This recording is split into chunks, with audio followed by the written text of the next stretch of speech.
There are generally two types of Kirby games: the standard platformers, where Kirby copies enemy abilities across easy-to-complete stages, and the more unique adventures that break wildly from that formula.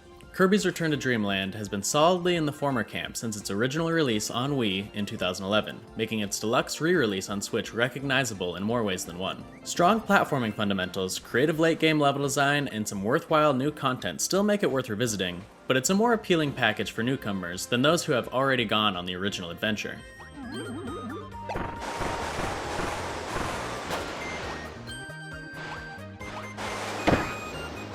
The first few worlds in Kirby's Return to Dream Land Deluxe are so remarkably unchallenging that they strip away any sense of resistance and, frankly, fun to be had. Flashiest super abilities, which allow Kirby to do things like roll enemies up into a giant snowball or slash a massive sword across the screen, often start as almost automated sections that require very little player input. It takes at least a couple of hours before this adventure begins to feel even remotely interesting, regardless of if you're playing solo or with friends. However, once you reach the latter half of the campaign, Return to Dreamland begins to reveal what it's really about. The platforming stages start relying upon Kirby's copy abilities more heavily, like using the water ability to skim across fiery blocks, or the jump ability to soar to new heights by letting you leap vertically and knock enemies out of the way. And it does all of this while throwing increasingly difficult challenges in your path, including the often repetitive mini-bosses, or platforming challenges that have you escaping a wall of death with creative obstacles to scurry around. The final stretch of Return to Dreamland, in particular, feels like the original developers were able to let loose with a relatively challenging, but never frustrating, conclusion that's filled with creative levels and enemies alike. The finale in particular is a wild ride, standing tall with surprising twists and genuine challenges. In all, it took me about 6 hours to float through the main story of Kirby's Return to Dream Land Deluxe, and around half of that runtime felt well worth the journey. Then there's the multiplayer of it all. Up to 3 friends can hop in and out locally at any point.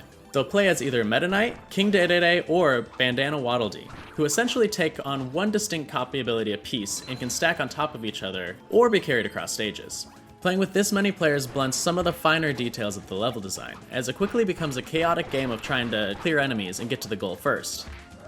A section where you are supposed to time your movements to avoid boulders can quickly just become run through the boulders and hope someone gets to the other side. Boss patterns can also essentially be ignored, as every character pummels the enemy to oblivion. Stages in general feel designed specifically around single player, but still work with a bigger group if that's how you choose to play. However, like similar multiplayer platformers, there's plenty of fun to be had just goofing around levels with a few friends. The multiplayer is probably best served as a sort of guardian mode, where you can have a less experienced player tag along with you, giving Return to Dreamland another way to welcome newcomers. So that's the original Return to Dreamland. But what the heck is new to this deluxe version? The most obvious improvement is the graphical overhaul. Outside of 2022's Kirby and the Forgotten Land, this is easily the best Kirby has ever looked, with character models, environments, cutscenes, and everything else looking remarkably improved over the 2011 Wii original. It's also filled to the brim with charm and small details, like Cowboy Kirby walking with a bit of a strut when he's using the whip ability. Then there are a few additions to the adventure itself. 3 new abilities have been added for Kirby to wreak havoc with: Sand, Mecha, and Festival from Star Allies. Sand allows Kirby to form flurries into objects, like sandcastles, and fists to smack opponents around with. The Mecha ability lets Kirby fly around the screen quickly, shoot off lasers, drop deadly mines, and fire rockets at foes above. It's probably the most powerful copy ability in Return to Dreamland Deluxe, and my personal favorite. These additions fit in so well that, had I not known any better, I would have just assumed they were always in the original. Deluxe also adds an easy mode called Helper Magolor. This character from another planet tosses Kirby helpful items, including health doubling potions, and saves him when he falls into bottomless pits. While most people probably won't need this mode turned on, it's a great option for new or younger gamers to help get their feet wet. Magolor is also the star of Deluxe's single biggest addition, Magolor Epilogue, the Interdimensional Traveler. In this roughly 2-hour mini-adventure, you control an interplanetary character, who begins by being stripped of all of his powers, a la Metroid. But through collecting magic points across brand new stages, you can purchase increasingly powerful abilities, like bombs you can gleefully rain down upon your enemies. This mode starts a bit slow, with Magolor being intentionally sluggish and relatively weak, but by the end of the journey, he can become a downright powerhouse. The stages themselves are about the same quality as what's seen in the main game, with challenge levels available to unlock if you've already purchased their corresponding abilities. Kirby's signature ability to copy powers is missed in this mode, but it's fun to get a taste of what a Kirby-style platformer that unfolds with more hands-on progression would look like. True to its name, the Magolor Epilogue can only be played after the main story is finished. Narratively, this makes sense, though let's be honest, nothing in a Kirby game story is particularly groundbreaking, and not letting returning players jump right into it feels a little unnecessary. Along those lines, Deluxe includes the original's Extra Mode, which is a much more difficult version of the main story that gives Kirby less health, adds more enemies to deal with, gives bosses more challenging forms, and more.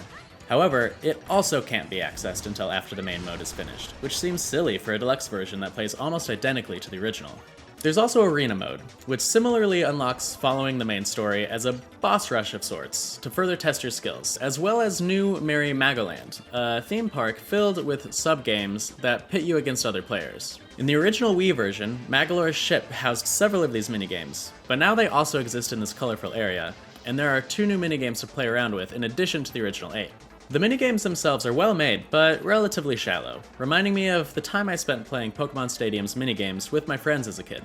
They range from the Star-Throwing Ninja Dojo, where you try hitting moving targets either using button presses or motion-controlled throws with the Joy-Con, to the classic Samurai Kirby, a dueling minigame where each player attempts to slice as quickly as possible when prompted. They can all be played through in about half an hour, and don't add a huge amount of value to the package, but earning cosmetic masks through Magoland and playing with them in the main game can be a fun diversion. Kirby's Return to Dream Land Deluxe takes a fun but straightforward Wii platformer, freshens it up visually, and adds a new mini-adventure to pad out its otherwise relatively short campaign. Kirby's journey across Planet Popstar starts as a slow, overly easy drudge. But once the difficulty picks up and the stages become more creative, this platformer shines through to its over-the-top conclusion, even if that conclusion comes far too soon. The Magolor Epilogue is also a welcome addition that stands on its own as another brief but worthwhile story. Return to Dreamland certainly isn't Kirby's best or most creative outing, but if you haven't already played it on Wii, the deluxe version is the ideal way to see what a traditional Kirby game is all about. For other Kirby games you can play on the Switch, check out our reviews for Kirby and the Forgotten Land and Kirby Star Allies, and for everything else, keep it right here on IGN.